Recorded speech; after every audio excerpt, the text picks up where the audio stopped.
जाति जाति में जाति है जो के तन के पात, रैदास मनुष्य न जुड़ सके जब तक जाति न जात। भारत देश संत महात्माओं की भूमि है।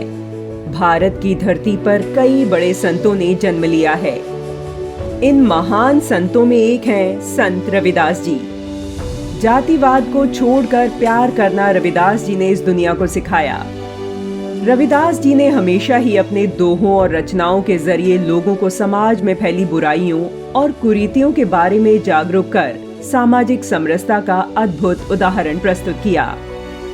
रविदास जी का जन्म भारत में जिस काल में हुआ, उस समय समाज का स्वरूप अत्यंत विक्षुब्ध, अशांत और संघर्षमय था।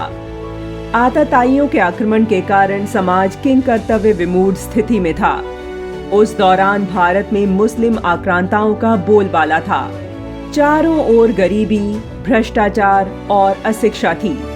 ऐसी विषम स्थिति में प्रबुद्ध संत समाज द्वारा पुनर्जागरण का सजीव आंदोलन प्रारंभ हुआ, जिसमें संत रविदास का अत्यंत महत्वपूर्ण स्थान है। उनका व्यक्तित्व और कृतित्व बहुत विराट, करिश्माई और चमत्कारी घटनाओं से परिपूर्ण था। उन्होंने तत्कालीन समाज की वेदना को समझा और उसके व्यवहारिक समाधान जनभाषा में प्रतिपादित किए। उनकी वाणी में लोक कल्याण का स्वर प्रमुखता से व्यक्त हुआ।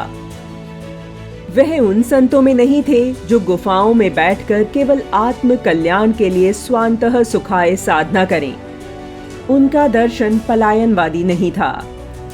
उनकी दृष्टि में वही व्यक्ति साधु है जिसने सतरूपी परम तत्व को अनुभूत कर अपने व्यक्तित्व से ऊपर उठकर उसके साथ तादात्म्य स्थापित कर लिया हो और जिनके कार्यों से लोक कल्याण की पवित्र धारा प्रवाहित होती हो।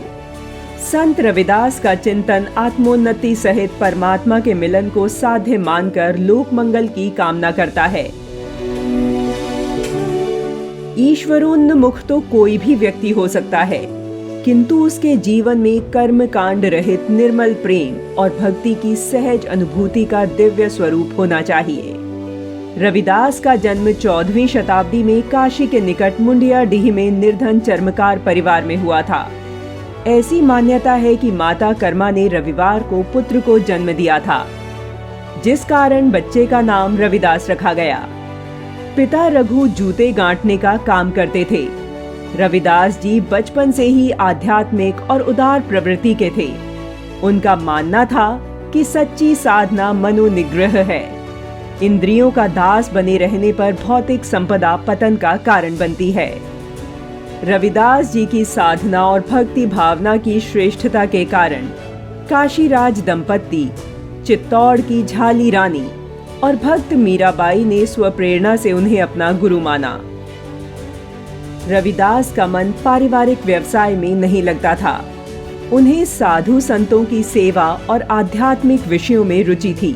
माता पिता ने इन्हें इससे विरत करने के लिए उनका छोटी उम्र में ही विवाह कर दिया, लेकिन इसका उनके जीवन पर कोई असर नहीं पड़ा। युग प्रवर्तक स्वामी रामानंद जी को अपना गुरु बना लिया।